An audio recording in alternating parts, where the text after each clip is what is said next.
A morte de um bebê dentro de um dos hospitais mais famosos e caros do Brasil virou uma batalha judicial que já dura 5 anos. A família processa médicos e a unidade de saúde que fica em São Paulo por negligência. O menino, de apenas 1 ano, passou mal quando se preparava para um transplante de medula óssea. A família diz que não houve socorro dentro da unidade e que a médica responsável prescreveu os remédios por telefone. O hospital e 2 médicos foram condenados a pagar uma indenização milionária aos pais. Quem mostra pra gente esse caso é o apresentador André Azeredo. Ele já dava os primeiros passos. Mas com 6 meses de vida, os pais perceberam que algo não ia bem. Não se sabia o que o Pedro tinha, era uma infecção atrás de outra. E era um antibiótico atrás do outro. A família buscou por atendimento particular no Hospital Sírio-Libanês, uma das mais importantes e caras unidades de saúde do país. O menino ficou internado por 2 meses e exames comprovaram que Pedro era portador de uma doença autoimune, rara e muito grave. Foi quando eles vieram conversar com a gente, dizendo, olha, o diagnóstico foi confirmado pelo exame. Então, o seu filho é portador desta DGC. A DGC é a sigla para doença granulomatosa crônica. O organismo de pacientes portadores da DGC não consegue combater fungos e bactérias que provocam infecções frequentes. O sistema imunológico falha e órgãos importantes têm dificuldades para funcionar. A doença não tem cura, se manifesta na infância e frequentemente atinge meninos.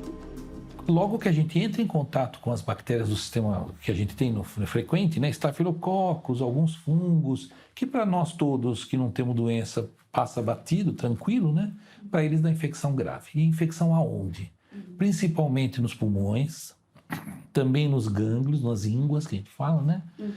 E abscesso. Abscesso é aquela formação de pus em várias coisas, né? Tanto na pele, quanto em órgãos, quanto no pulmão. E ele faz granuloma, é por isso que o nome é doença granulomatosa. Nós estamos falando de uma doença que acomete uma criança em 250 mil pessoas, né, que nascem.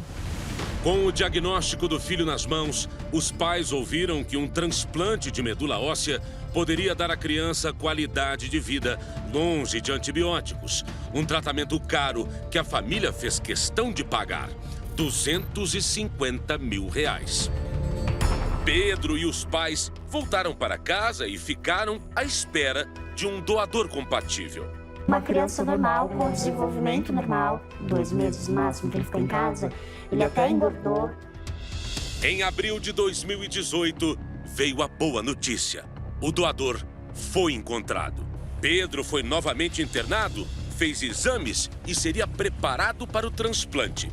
Nós tivemos uma conversa com o médico responsável, né, pela internação do Pedro, pelo tratamento do Pedro. É um médico que foi contratado para fazer isso. Comentou de que não era previsto nenhum tipo de reação, mas que se houvesse qualquer sinal diferente daquilo que se esperava, eles estariam prontos ali para atuar. Mas nada saiu como previsto. O médico Wanderson Geraldo Rocha avisou a família que não estaria no Brasil para acompanhar o transplante. Para o lugar dele, Wanderson indicou outra especialista da equipe, a médica Alessandra Araújo Gomes. A equipe sempre deixou claro, se seu filho precisar de qualquer coisa, nós estamos aqui. A nossa função, nossa missão dentro desse setor, dentro desse hospital, é cuidar do teu filho. Então, qualquer necessidade, não vai ter lugar no Brasil melhor para ajudá-lo. Confiantes na equipe do hospital e no tratamento, os pais chegaram ao Sírio-Libanês para o transplante no dia 2 de abril de 2018. 4 dias depois, a esperança se transformou em desespero e morte. A equipe prescreveu a Pedro um medicamento chamado timoglobulina. O remédio é usado para preparar o organismo antes de um transplante. Ele ajuda a diminuir casos de rejeição. Foi a médica Alessandra quem autorizou o início do tratamento. Ela estava no hospital, deu a ordem e foi embora. A enfermeira trouxe essa medicação, conectou no acesso que o Pedro tinha, né? E aí começou a fazer a infusão da medicação. Mas deu tudo errado. As últimas horas de Pedro no hospital foram de sofrimento e agonia para ele e para os pais. Nós tivemos acesso ao prontuário médico do menino. Era início da noite, quando o bebê recebeu medicamento que prepararia o organismo para o transplante. Mas o corpo não reagiu bem. Pedro sentiu náuseas, vômitos e fortes dores na barriga. A equipe de enfermagem notou que algo não estava bem. Telefonou para a médica responsável, que não estava no hospital, e ela receita, então, um analgésico. Já de madrugada, segundo o relato das enfermeiras, a criança sentia uma dor incontrolável no abdômen. Elas ligaram de novo para a médica responsável, que receitou outro medicamento, desta vez morfina. Foram 2 aplicações em menos de 1 hora. De acordo com o prontuário médico, os pais imploraram por ajuda, mas naquele momento nenhum médico apareceu. Desesperados, eles correram até o posto de enfermagem, mas já era tarde. Pedro teve uma parada cardiorrespiratória. Sofrimento absurdo. Então foi um filme de terror, né, que foi se prolongando por muitas horas. Por que nenhum médico foi?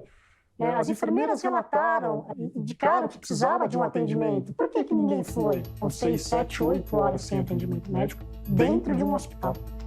Segundo os pais, a médica Alessandra Araújo Gomes não apareceu para socorrer Pedro. O chamado Código Azul foi acionado e só assim, médicos plantonistas foram até o quarto. Pedro sofreu uma segunda parada cardiorrespiratória. Foi para a UTI, teve mais uma parada e morreu. O Pedro não morreu por causa da BGC. Ele morreu por falta de assistência médica. O laudo com a causa da morte de Pedro aponta perfuração do intestino e hemorragia. 2 médicas assinam o laudo da perícia judicial. No documento, elas atestam que houve uma conduta negligente dos médicos, que resultou na morte da criança. As peritas afirmam que se o paciente tivesse sido examinado por médicos quando as dores começaram, poderia ter tido uma chance se fosse submetido a procedimento cirúrgico. Antes do início da infusão da medicação, meu filho estava brincando comigo. E depois alguém dizer para você que teu filho morreu, você fala assim, não. Essa professora do curso de farmácia explica que o medicamento dado ao menino, a timoglobulina, altera o sistema imunológico. Ele só pode ser aplicado na presença de um médico e, sem a devida inspeção, pode ser um risco à saúde. Quando a pessoa está fazendo um tratamento com esse tipo de medicamento, é imprescindível que tenhamos a presença do médico. Às vezes você vai precisar ou cortar o medicamento ou colocar alguma coisa que consiga equilibrar o que está acontecendo. Os pais decidiram processar o Hospital Sírio-Libanês e os médicos Wanderson Geraldo Rocha e Alessandra Araújo Gomes. Um processo que se arrasta há 5 anos. Causou um espanto, sem dúvida alguma, que tudo isso tivesse acontecido num hospital realmente renomado, um hospital que todos presumem que tenha uma infraestrutura adequada para atender situações de emergência como essa. A médica Alessandra, que não estava no hospital no momento em que Pedro passou mal, responde a 2 processos. Um criminal, onde é ré por homicídio culposo, quando não há intenção de matar. Já no segundo processo, Alessandra, o médico Wanderson Geraldo Rocha e o Hospital Sírio-Libanês foram condenados a pagar R$1.200.000 aos pais por danos morais. E ainda terão que fazer um pedido público de desculpas à família de Pedro. Na sentença publicada em março deste ano, a juíza Tânia Cardim descreveu como falha miserável do hospital deixar padecer, sem assistência médica, uma criança com dores, internada em suas dependências. Os médicos e o hospital recorreram da decisão. Meu filho morreu porque naquela noite vocês não deram assistência. Não tinha médico ali. Em nota, o Hospital Sírio-Libanês informou que não comenta sobre o caso e se solidariza com a família de Pedro Assis Cândido. A defesa dos médicos Wanderson e Alessandra não retornou nosso pedido de entrevista. Já o Conselho Regional de Medicina de São Paulo disse que investiga o caso, que segue sob sigilo. O Conselho Regional de Enfermagem aguarda a data para o julgamento do processo. A médica Alessandra Gomes continua trabalhando normalmente no hospital. O médico Wanderson Geraldo Rocha deixou a unidade. Quando Pedro morreu com apenas 1 ano e 2 meses de idade, a mãe dele estava grávida. Hoje, a família se divide entre as lembranças do filho e uma longa batalha por justiça. Nenhum dinheiro no mundo hoje daria o meu filho de volta. É um filho meu que foi, então eu não vou desistir. E os envolvidos precisam ser responsabilizados.